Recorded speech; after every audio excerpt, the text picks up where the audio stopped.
မိန်းကလေးကဒဏ်ရာရနေတဲ့ခွေးပေါက်လေးတစ်ကောင်ကိုထိတွေ့လိုက်တဲ့အခါလှုပ်တောင်မလှုပ်နိုင်တဲ့ခွေးပေါက်လေးဟာချက်ချင်းပဲမတ်တက်ရက်နိုင်သွားပါတယ်။လမ်းမပေါ်ကဖြတ်သွားတဲ့အဖိုးကိုတယောက်ကမိန်းကလေးရှိကခွက်ကိုမြင်ပြီးတူတောင်းစားလေးလို့ထင်ကပတ်စံနှဲငယ်ထည့်ပေးသွားပါတယ်။မိန်းကလေးကအဖိုးကိုနောက်ကိုပြေးလိုက်သွားပြီးပတ်စံပြန်ပေးကသူဟာတူတောင်းစားမဟုတ်ကြောင်းပြောပါတယ်။ပြီးတော့အဖိုးကိုရဲ့ရှိလမ်းမှာဖျဲသည့်အခွန်ရှိနေပြီးနင်းမိရင်ချော်လဲနိုင်ကြောင်းကြိုသိလိုက်ပါတယ်။ဒါကြောင့်လမ်းမှာအခွန်ရှိတယ်တတိထားပါလို့တတိပေးလိုက်ပါတယ်။အဖိုးအိုကမယုံပေမဲ့ခြေလမ်းနှဲငယ်လှမ်းပြီးတာနဲ့အဲ့ဒီခွန်ကိုနင်းမိပြီးချော်လဲကျသွားပါတယ်။အဲ့ဒီတော့မှမိန်းကလေးပြောတာမှန်မှန်သိလိုက်ရပါတယ်။တကယ်တော့ဒီမိန်းကလေးဟာကံကောင်းခြင်းတွေပေးစွမ်းနိုင်တဲ့ယတနာလေးတစ်ပါးဆိုတာဘယ်သူမှမသိကြပါဘူး။ဒီနေ့ဟာသူ့ရဲ့6နှစ်ပြည့်မွေးနေ့ပါဒါပေမဲ့သူဟာထိတ်တန်းတထေးမိသားစုစီပြန်ရောက်သွားတဲ့အခါမိဘတွေကမွေးစားသမီးအတွက်ပဲကြီးကျယ်ခမ်းနားတဲ့မွေးနေ့ပွဲကျင်းပပေးနေကြပါတယ်။သူဟာမွေးကင်းစအရွယ်မှာအခိုးခံလိုက်ရပြီးမကြသေးခင်ကမှမိသားစုနဲ့ပြန်တွေ့ခဲ့တာပါ။ဒါပေမဲ့မိသားစုကသူ့ကိုအဖတ်မလုပ်ကြပါဘူး။အိမ်မှာဖြစ်ပျက်မဲ့ဘေးအန္တရာယ်တွေကိုတိတိကျကျဟောကိန်းထုတ်နိုင်တာကြောင့်သူ့ကိုနိမိတ်မကောင်းတဲ့ကြိုဆိုးလို့သတ်မှတ်ထားကြပါတယ်။မိဘတွေနဲ့အကိုဖြစ်သူကမွေးစားသမီးကိုပဲဈေးကြီးတဲ့လက်ဆောင်တွေပေးပြီးလိုချင်တာမှန်သမျှဖြည့်ဆည်းပေးကရေမောနေကြပါတယ်။ထောက်နားမှာထိုင်နေတဲ့သမီးရင်းဖြစ်သူကိုတော့မေးလျှော့ထားကြပါတယ်။ဒီမြင်ကွင်းကိုကြည့်ပြီးသူ့နှလုံးသားကွဲကြေမတက်ခံစားရပါတယ်။သူက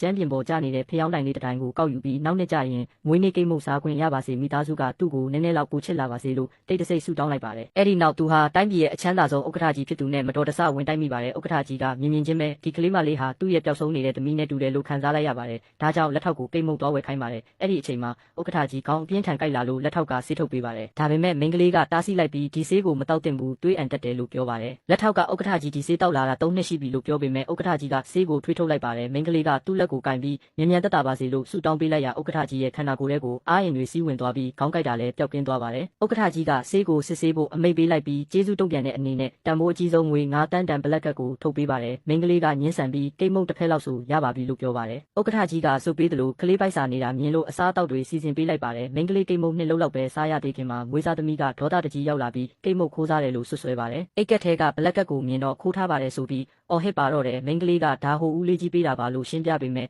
သူ့ကိုအိမ်ထဲအတင်းဆွဲခေါ်သွားကြပါတယ်။ဖခင်ကဆဲဆိုချိန်မောင်းပြီးမိခင်ကလည်းဒီကက်မျိုးကကဘာမှာတကက်ထဲရှိတာလို့ပြောပါတယ်။ဖခင်ကမိန်းကလေးကိုအိမ်ကနှင်ထုတ်ပြီးမိသားစုအဖြစ်ကနေဆွန့်လွတ်လိုက်ဖို့အမိန့်ပေးပါတယ်။အဲ့ဒီအချိန်မှာပဲဥက္ကဋ္ဌကြီးရောက်ရှိလာပါတယ်။ဖခင်ဖြစ်သူကကလေးမလေးကခိုးထားလို့ပါဆိုပြီးတောင်းပန်ဖို့လုပ်ပေမဲ့ဥက္ကဋ္ဌကြီးကဒေါသတကြီးနဲ့မွေးစားသမီးရဲ့ပါးကိုရိုက်ချလိုက်ပါတယ်။ပြီးတော့ဒီနေ့ကစပြီးဒီကလေးမလေးဟာသူ့သမီးဖြစ်သွားပြီလို့ကြေညာလိုက်ပါတယ်။ဥက္ကဋ္ဌကြီးကအဖေအစ်စ်လုပ်ရမလားသမီးဖြစ်ချင်လားလို့မေးတဲ့အခါမိန်းကလေးကဟိုမှနေရင်ထမင်းဝအောင်စားရမလားလို့ပြန်မေးပါတယ်။ကြိုက်တဲ့လောက်စားလို့ရတယ်လို့ပြောမှသူစိတ်သက်သာရသွားပြီးသူနည်းနည်းပဲစားမှာပါလို့ပြန်ဖြေပါတယ်။ဥက္ကဋ္ဌကြီးကသူ့ကိုခေါ်သွားပြီးအဖွားဖြစ်သူနဲ့မိတ်ဆက်ပေးကအိမ်ရဲ့တခင်မလေးအဖြစ်တင်မြှောက်လိုက်ပါတယ်။ပြီးတော့3နှစ်ကြာသတိမေ့မျောနေတဲ့ဇနီးတဲ့စီခေါ်သွားပါတယ်။တားဖြစ်သူပြန်ပေးဆွဲခံရပြီးနောက်ဇနီးဒီကိုမှဝင်သွားခဲ့တာပါ။မိန်းကလေးကလက်ကိုကင်ပြီးမေမေလို့ခေါ်လိုက်တဲ့အခါလက်ချောင်းလေးတွေလှုပ်ရှားလာတာကိုဥက္ကဋ္ဌကြီးမြင်လိုက်ရပေမဲ့အမြင်မှားတာနေမှာပါလို့တွေးလိုက်ပါတယ်။နောက်တစ်နေ့မှာမိန်းကလေးကဖခင်နဲ့အတူရှယ်ယာရှင်များအစည်းအဝေးကိုလိုက်သွားပါတယ်။ဥက္ကဋ္ဌကြီးရဲ့အကိုကငွေလွှဲသုံးစားမှုနဲ့ဆွဆွဲပြီးစစ်ဆေးရေးအဖွဲ့ကိုခေါ်ထားပါတယ်။ဖခင်ဖြစ်သူဝိုင်းပယ်ခံနေရတာမြင်တော့မိန်းကလေးကအပြေးသွားပြီးကာကွယ်ပေးပါတယ်။ဦးလေးကြီးကမိန်းကလေးကိုဂျိုဆိုးလို့ခေါ်ပြီးသူ့ကိုမွေးစားလိုက်လို့ပြဿနာတက်တာလို့ဆွဆွဲပါတယ်။စစ်ဆေးရေးသမားတွေကရုံးခန်းထဲကပန်းအိုးထဲမှာလျှို့ဝှက်ဖိုင်တစ်ခုကိုရှာတွေ့သွားပါတယ်။ဦးလေးကြီးကဘဝင်မြင့်သွားပြီးပန်းအိုးကိုမကာအထဲကိုကြည့်လိုက်ပါတယ်။ဒါပေမဲ့အထဲမှာရှိနေတဲ့အရာကို